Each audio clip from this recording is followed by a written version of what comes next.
నమస్కారం. ఇది సంగతికి స్వాగతం. సొంతిల్లు ప్రతి ఒక్కరి కల. ఆ కలని సాకారం చేస్తామని ఎన్నికల్లో హామీ ఇచ్చింది తెలంగాణ రాష్ట్ర సమితి.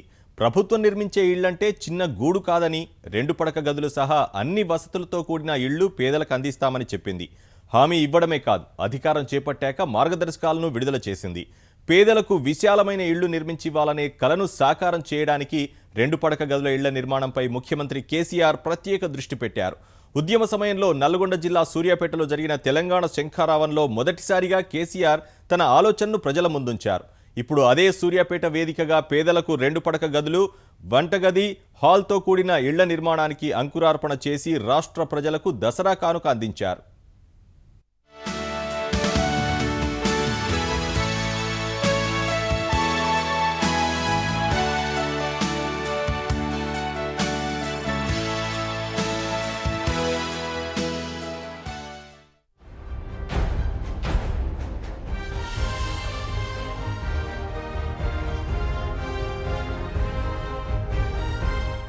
సాకారం కానున్న పేద ప్రజల స్వప్నం. పేదల గుండెల్లో ఆనందం నింపిన దసరా పండుగ. 2 పడక గదుల ఇళ్లకు శంకుస్థాపనలు చేసిన ప్రజా ప్రతినిధులు.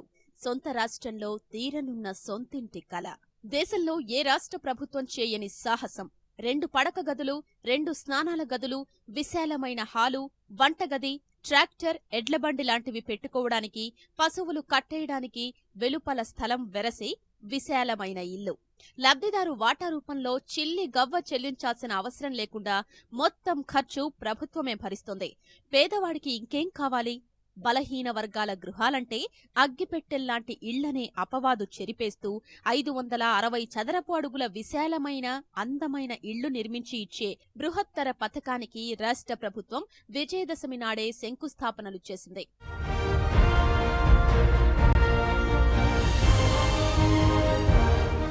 ముఖ్యమంత్రి కేసీఆర్ తన మానస పుత్రికగా అభివర్ణించిన పథకం పట్టాలెక్కింది. గత ఎన్నికల్లో తెరాస తరపున అత్యంత ప్రధానమైన హామీ ఇదే. అధికారంలోకొచ్చి 17 నెలలు గడుస్తున్నా నిర్మాణాలు చేపట్టలేదని విమర్శలు బలంగా వినిపిస్తున్న తరుణంలో విజయదశమిని శుభముహూర్తంగా చేసుకుని ఒకేసారి రాష్ట్ర వ్యాప్తంగా అన్ని నియోజకవర్గాల్లో లాంఛనంగా పథకం ప్రారంభించింది. తన కలల పథకానికి ముఖ్యమంత్రి కేసీఆర్ నల్గొండ జిల్లా సూర్యాపేట గొల్ల బజార్లో శ్రీకారం చుట్టారు. అమరావతి పర్యటన నుంచి నేరుగా అక్కడికి చేరుకుని ఇళ్ల నిర్మాణానికి శంకుస్థాపన చేసిన ముఖ్యమంత్రి ఆ తర్వాత మెదక్ జిల్లా జగదేవ్పూర్ మండలంలో తాను దత్తత తీసుకున్న ఎర్రవల్లి, నరసన్నపేట గ్రామాల్లోనూ శంకుస్థాపన చేశారు. తెలంగాణ వ్యాప్తంగా కూడా 60,000 ఇళ్లకు శంకుస్థాపన చేస్తా ఉన్నారు. మొత్తం సూర్యాపేట పట్టణంలో ఈ సంవత్సరానికి 500 మంది పేదలకు డబుల్ బెడ్రూమ్ ఇల్లు నిర్మిస్తారని చెప్పి ఈ సందర్భంగా నేను ప్రకటిస్తా ఉన్నాను. తెలంగాణ పేదల బ్రతుకుల్లో ఒక కొత్త మలుపు, ఒక మంచి స్వర్ణయుగంలో పోయేటువంటి అవకాశం. పేదల యొక్క ఆత్మగౌరవం పెరగాలి. ఖచ్చితంగా వాళ్ళ కోసం డబ్బు ఎక్కువ ఖర్చు అయినా సరే గౌరవంగా ఆత్మగౌరవంతో వాళ్ళు బతికేటట్టు ఉండాలి. ఒకసారి ఇల్లు మంజూరు చేసినామంటే ఆ పేదలకు 2 తరాలకు ఇల్లు గురించిన బాధ పోవాలనే ఉద్దేశంతోనే ఈ పథకానికి ఆ రోజు శ్రీకారం చుట్టాం. ఈ రోజు ఇది చాలా గొప్పగా జరుగుతూ ఉంది. నాకు చాలా సంతోషంగా ఉందని నా సంతోషాన్ని నేను ప్రకటిస్తా ఉన్నాను. హైదరాబాద్ లో గృహ నిర్మాణ సముదాయాలకు మంత్రులు శంకుస్థాపన చేశారు. పద్మరావు నగర్, హమాలీ బస్తీ, బన్సీలాల్పేట డివిజన్, బీజేఆర్ నగర్, చిలకలగూడలో 2 పడక గదుల ఇళ్ల నిర్మాణానికి పంచాయతీరాజ్ మంత్రి కేటీఆర్ భూమి పూజ చేశారు. ఎల్బీ నగర్, మన్సూరాబాద్, నాంచారమ్మ బస్తీలో కొబ్బరికాయ కొట్టిన హోంమంత్రి నాయని నరసింహారెడ్డి విపక్షాల విమర్శలకు తిరుగులేని సమాధానమిచ్చేలా ఇళ్లు నిర్మిస్తామన్నారు. ఆదిలాబాద్ జిల్లా ఎల్లనెల్లిలో గృహ నిర్మాణ శాఖ మంత్రి ఇంద్రకరణ్ రెడ్డి, ఖమ్మం గ్రామీణ మండలం మద్దులపల్లిలో రహదారులు, భవనాల మంత్రి తుమ్మల నాగేశ్వరరావు 19 ఇళ్లకు భూమి పూజ చేశారు. నిజామాబాద్ జిల్లా పెర్కిట్, మోర్తాడ్లో వ్యవసాయ మంత్రి పోచారం శ్రీనివాసరెడ్డి శంకుస్థాపన చేశారు. నిజామాబాద్ ఎంపీ కవిత నందిగుట్టతో పాటు బోధన్ నియోజకవర్గంలో స్థానిక శాసనసభ్యులతో కలిసి కొబ్బరికాయ కొట్టారు. మొత్తం హైదరాబాద్ మహానగరంలో ఈ సంవత్సరం ఒక 10,000 ఇండ్లను అదే స్థాయిలో బ్రహ్మాండంగా ఐడిహెచ్ కాలనీ స్థాయిలో కట్టబోతున్నామని చెప్పి కూడా ఈరోజు దసరా సందర్భంగా మీ అందరికీ తెలియజేస్తా ఉన్నా. దాంతో పాటు పేదవాళ్ళ ఇంట్లో ఒక శుభకార్యం జరిగితే, ఒక బర్త్డే కావచ్చు, ఒక పెళ్లి కావచ్చు, లేదన్నా ఏదైనా చిన్నపాటి ఫంక్షన్ కావచ్చు, ఏం చేసుకుందామంటే కూడా ఈరోజు అయితే హోటల్కి పోవాలి, లేకపోతే ప్రైవేట్ ఫంక్షన్ హాల్కి పోయి వేల రూపాయలు, లక్షల రూపాయలు ఖర్చు పెట్టే పరిస్థితి. పక్కనే ఉన్న బన్సీలాల్పేటలో 1500 గజాల్లో ఈరోజు 1,70,00,000 రూపాయలతో ఒక అద్భుతమైన మల్టీపర్పస్ హాల్ కమ్యూనిటీ హాల్ కూడా ఇప్పుడే ప్రారంభోత్సవం చేసి వచ్చినాం. మీరు ఒప్పుకుంటే ఇక్కడ కూడా తప్పకుండా అట్లాంటి కమ్యూనిటీ హాల్, ఒక షాపింగ్ కాంప్లెక్స్ కట్టడానికి కూడా సిద్ధంగా ఉన్నాం. మీ అందరి సహకారాన్ని కోరుతా ఉన్నాం. దసరా రోజున లాంఛనంగా శంకుస్థాపన చేసిన ప్రభుత్వం మరో పక్షం రోజుల్లో టెండర్లు, లబ్ధిదారుల ఎంపిక తంతు పూర్తి చేసేందుకు వేగంగా ఏర్పాట్లు చేస్తోంది. జిల్లా కలెక్టర్ల ఆధ్వర్యంలో ఏర్పాటైన బృందాలు లబ్ధిదారుల జాబితాలు సిద్ధం చేస్తున్నాయి. వీటికి జిల్లా మంత్రులు, స్థానిక శాసనసభ్యులు ఆమోదం తెలపాల్సుంటుంది. అనంతరం గ్రామ సభలు నిర్వహించి వాటికి పచ్చజెండా ఊపుతారు. టెండర్లు, లబ్ధిదారుల ఎంపిక పూర్తి చేసిన నెల రోజుల్లో ఇళ్ల పనులు మొదలు పెట్టాలని భావిస్తున్నారు. అక్కడి నుంచి గరిష్టంగా 6 నెలల్లో పూర్తి చేసి లబ్ధిదారులకు ఇళ్లు అందించాలని ముఖ్యమంత్రి కేసీఆర్ గడువు నిర్దేశించారు.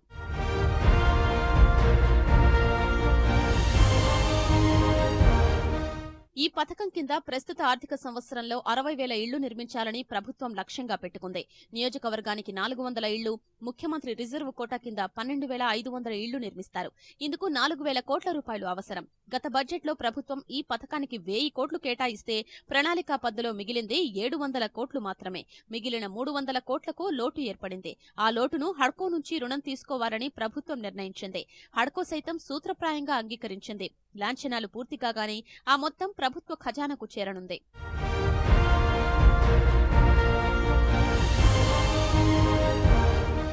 అయితే ఆర్భాటంగా ప్రారంభిస్తున్న ఈ పథకం వాస్తవ రూపం దాలుస్తుందా? ప్రభుత్వం నిజంగా 2 పడక గదులతో పేదలకు ఇళ్లు అందిస్తుందా అని అనుమానం వ్యక్తం చేస్తున్న వారికి సమాధానమే సికింద్రాబాద్లోని ఐడీహెచ్ కాలనీలో ప్రభుత్వం నిర్మించిన ఇళ్లు.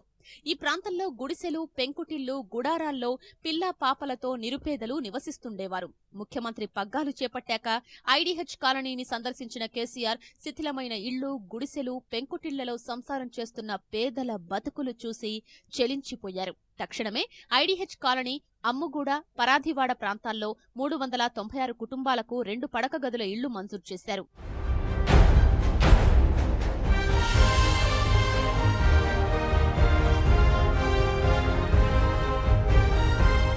2014 సెప్టెంబర్ 30న ఇళ్ల నిర్మాణానికి ఉత్తర్వులు జారీ అయ్యాయి. గతేడాది దసరా పర్వదినాన ముఖ్యమంత్రి ఇళ్ల నిర్మాణానికి శంకుస్థాపన చేశారు. వెంటనే పనులు వేగమందుకున్నాయి. ఏడాదిలో ఇళ్లు పూర్తి చెయ్యాలని ప్రభుత్వం లక్ష్యంగా పెట్టింది. అధికారుల ఉరుకులు పరుగులతో పనులు చేపట్టారు. ఎన్జీఆర్ కన్స్ట్రక్షన్ ప్రైవేట్ లిమిటెడ్ ఇళ్ల నిర్మాణ బాధ్యతలు చేపట్టింది. పాత గుడిసెలు తొలగించి కొత్త ఇళ్ల నిర్మాణం చేపట్టారు. ఒక్కో ఇల్లు 65 గజాలతో 396 ఇళ్లు 585 చదరపు అడుగుల విస్తీర్ణంలో నిర్మించారు. ఒక్కో ఇంటిలో ఆధునిక పద్ధతిలో 2 పడక గదులు, వాటికి అనుబంధంగా 2 స్నానపు గదులు, హాలు, వంటగది నిర్మించారు. కింది భాగంలో టైల్స్ వేశారు. ప్రతి ఇంటికి నల్లా కనెక్షన్ ఉండే విధంగా ఏర్పాటు చేశారు. ఇదే స్ఫూర్తి రాష్ట్ర వ్యాప్తంగా చూపాలని ప్రభుత్వం భావిస్తోంది. రాష్ట్ర ప్రభుత్వ పథకం సఫలమై పేదలకు 2 పడక గదుల ఇళ్లు అందితే వారు గౌరవంగా జీవిస్తారు అనడంలో ఎలాంటి సందేహం లేదు.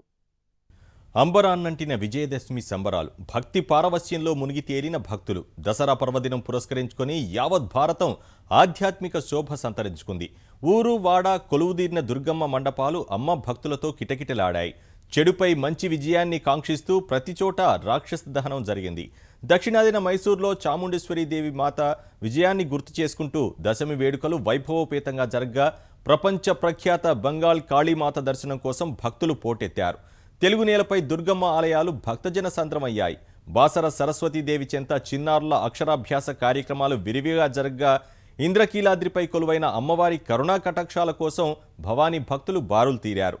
వచ్చే ఏడాది పాటు దేశం మొత్తం పాడి పంటలతో సుఖ సౌఖ్యాలతో తులతూగాలని ప్రార్థించారు.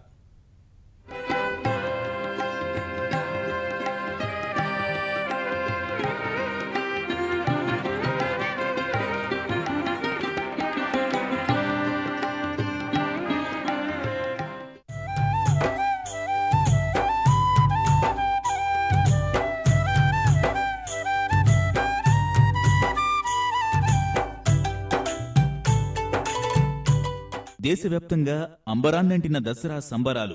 ఆ సేతు హిమాచలం భక్తి పారవస్యంలో మునిగి తేలింది. సమస్త శక్తి రూపిణి అయిన దుర్గామాతకు భక్తులు మనసా వాచా కర్మన పూజలు నిర్వహించి ఏడాది మొత్తం విజయాలు సిద్ధించాలని ప్రార్థించారు. ప్రముఖ దేవాలయాల్లో ఆధ్యాత్మికత వెల్లివిరిసింది. మైసూరు మొదలుకుని త్రిపుర వరకు యావత్ భారతం దశమి శోభతో తణుకులేనింది. దుర్గా, కాళీమాత, భద్రకాళి పేర్లేమైనా దశమి పూజలు మొత్తం శక్తి స్వరూపినికే. శరదృతువు ఆరంభంలో మొదలైన శరన్నవరాత్రుల వేడుకలు విజయదశమితో ఉత్కృష్టమయ్యాయి. బాడబాడలా కొలువు తీరిన అపరకాళికి పూజలు నిర్వహించి భక్తజనం ఉప్పొంగిపోయారు. ఆయుధ పూజలు నిర్వహించడం ద్వారా చేస్తున్న పనిని దైవంగా భావించే భారతీయ తత్వాన్ని ప్రపంచానికి మరోసారి చాటారు.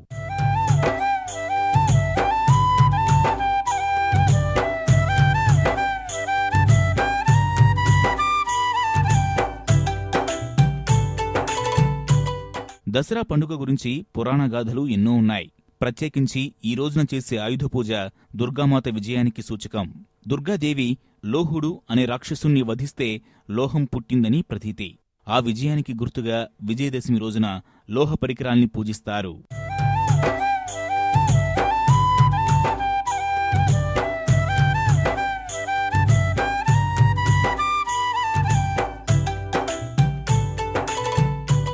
దసరా అంటే దక్షిణ భారతంలో మైసూరులో జరిగే ఉత్సవాలు ఎంతో ప్రత్యేకం. ఈ ఉత్సవాలు కర్ణాటక ప్రభుత్వ పర్యవేక్షణలో జరుగుతాయి. ఈ రోజుని అమ్మ చాముండేశ్వరి మహిషాసురుడిని హతమార్చింది. మహిషుడి పేరుమీద వచ్చినదే మైసూరు. ఇక్కడ జరిగే వేడుకలు అశేష ప్రజానీకాన్ని ఆకట్టుకున్నాయి. నగరం మొత్తం విద్యుద్దీప కాంతులేనింది. మైసూరు రాజప్రసాదం కొత్త వన్నెలు సంతరించుకుని వీణుల విందు చేసింది. రకరకాల వేషధారణలతో కళాకారులు చేసిన ప్రదర్శనలు ప్రజలను ఎంతగానో ఆకట్టుకున్నాయి. పురాణాల ప్రకారం విజయదశమి రాముడు రావణునిపై గెలిచిన సందర్భమే కాక పాండవులు వనవాసం వెళ్తూ జమ్మి చెట్టుపై తమ ఆయుధాల్ని తిరిగి తీసుకున్న రోజు. ఈ విశేషాన్ని పురస్కరించుకుని దేశంలోని వివిధ నగరాల్లో రావణ వధ జరిగింది. వివిధ ప్రాంతాల్లోని ప్రజలు జమ్మిపూజ ఘనంగా నిర్వహించారు. మన రాష్ట్రంలో సెమీపూజ అనంతరం తెలంగాణ పక్షి పాలపిట్టను చూశారు అమ్మవారి భక్తులు. దేశ రాజధాని నగరం నడిబొడ్డున రామ్లీలా మైదానంలో జరిగిన రావణవధ కన్నుల పండుగగా ముగిసింది.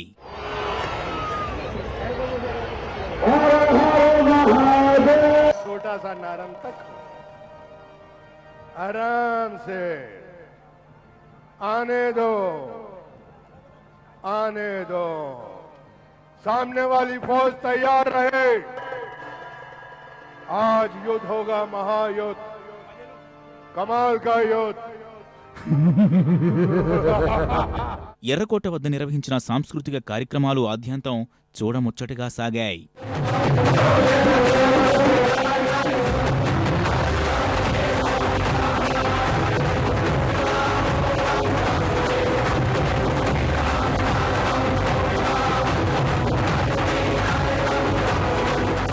మహారాష్ట్ర, గుజరాత్, పశ్చిమ బంగాల్లో విజయదశమి వేడుకలు ఘనంగా జరిగాయి. దేవి అమ్మను ప్రసన్నం చేసుకోవడానికి గుజరాతీలు వారి సాంప్రదాయ నృత్యం గార్భాతో ఆడిపాడారు.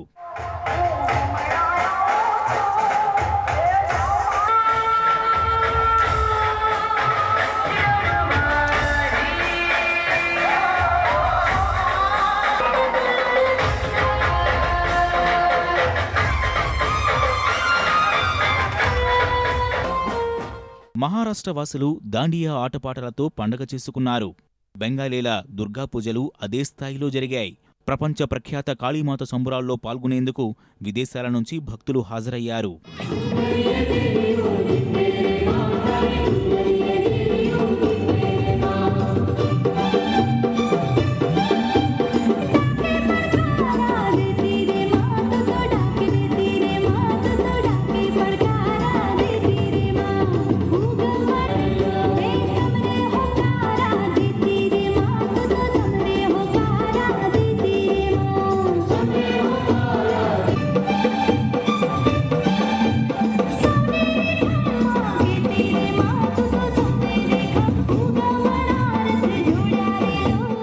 ఈశాన్య రాష్ట్రం త్రిపురలోనూ దసరా సంబురాలు ఘనంగా జరిగాయి. దుర్గామాత ఆలయాలన్నీ భక్తులతో కిటకిటలాడాయి. రకరకాల అవతారాల్లో కొలువు తీరిన అమ్మవారిని దర్శించుకుని భక్తులు భక్తి పారవస్యంలో మునిగి తేలారు.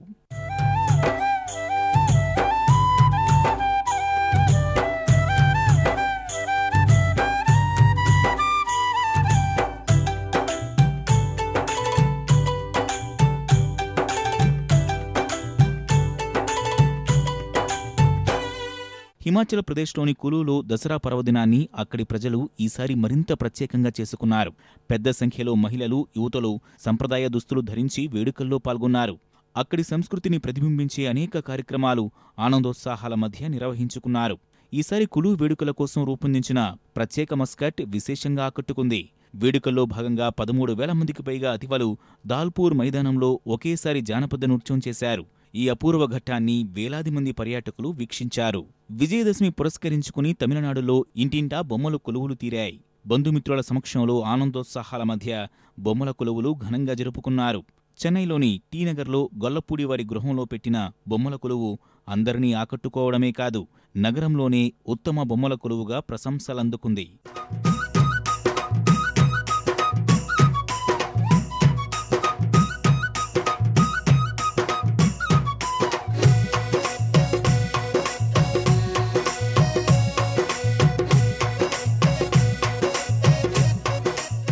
తెలుగు నేలపైన దసరా సంబురాలు ఘనంగా జరిగాయి. ఆంధ్రప్రదేశ్లో విజయదశమి పురస్కరించుకుని రాజధాని అమరావతి నిర్మాణం మొదలైతే మన రాష్ట్రంలో తెలంగాణ ప్రజల సొంతింటి కల సాకారమయ్యే దిశగా తొలి అడుగులు పడ్డాయి. కొంతమంది పేదలకు సొంతింటి తాళాలు చేతికి అందాయి. మొత్తానికి సొంత రాష్ట్రంలో రెండో దసరా పేదల దశ మార్చింది.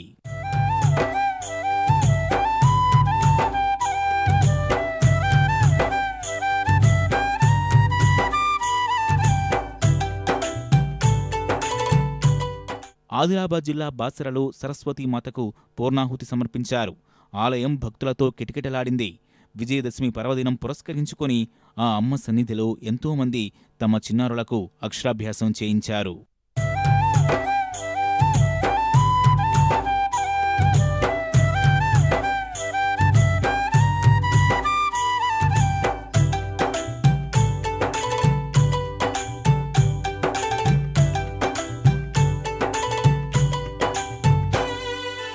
విజయదశమి పండుగ పురస్కరించుకుని నల్గొండలో రామగిరి శ్రీ కనకదుర్గమ్మ ఆలయంలో ఉదయం నుంచి భక్తులు ప్రత్యేక పూజలు చేశారు.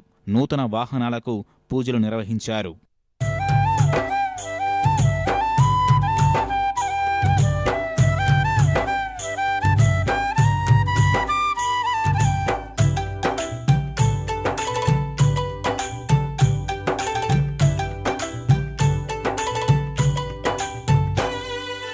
కరీంనగర్లో శ్రీ మహాశక్తి ఆలయం భక్తులతో కిటకిటలాడింది.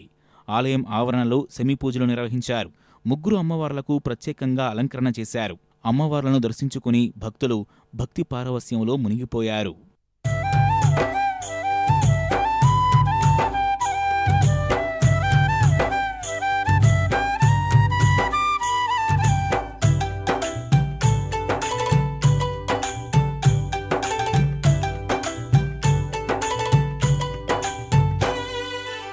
భాగ్యనగరంలో విజయదశమి సంబరాలు అంబరాన్నంటాయి. లౌకికతకు మారుపేరైన హైదరాబాద్లో కులమతాలకు అతీతంగా ప్రజలందరూ పండుగ జరుపుకున్నారు.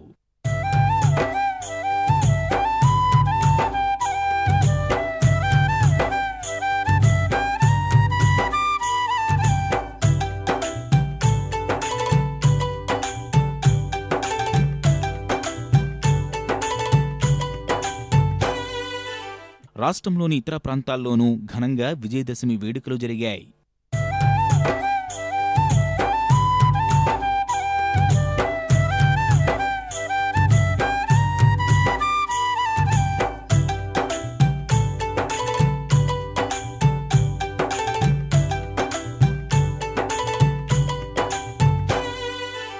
ఆంధ్రప్రదేశ్లోనూ విజయదశమి సంబరాలు మిన్నంటాయి. 13 జిల్లాల్లో అమ్మవార్లకు ప్రత్యేక పూజలు నిర్వహించారు.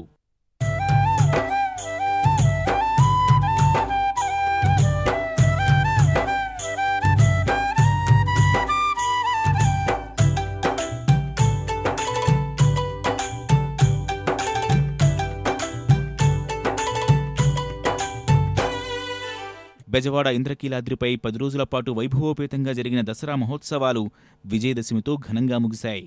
దుర్గగుడి యాగశాలలో పూర్ణాహుతితో ఉత్సవ సంరంభం పరిసమాప్తమైంది. వేద పండితులు శాస్త్రోక్తకంగా పూర్ణాహుతి కార్యక్రమం నిర్వహించారు.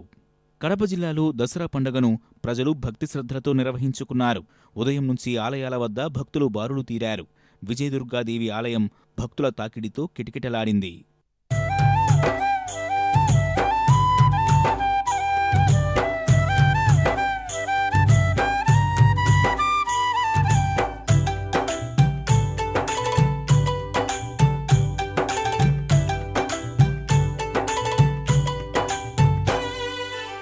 గుంటూరు, విశాఖ, తిరుపతి, కర్నూలు వంటి ప్రముఖ నగరాలతో పాటు రాష్ట్రవ్యాప్తంగా అన్ని పల్లెల్లో, పట్టణాల్లో ప్రజలు ఘనంగా విజయదశమి వేడుకలు జరుపుకున్నారు.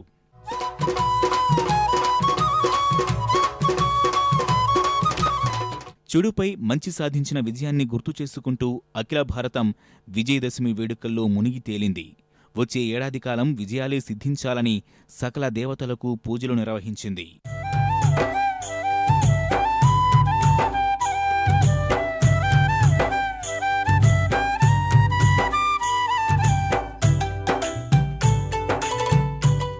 बोलिए सियापति रामचंद्र महाराज की।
మరిన్ని విభిన్న అంశాలతో మరో ఇది సంగతిలో కలుద్దాం. నమస్కారం.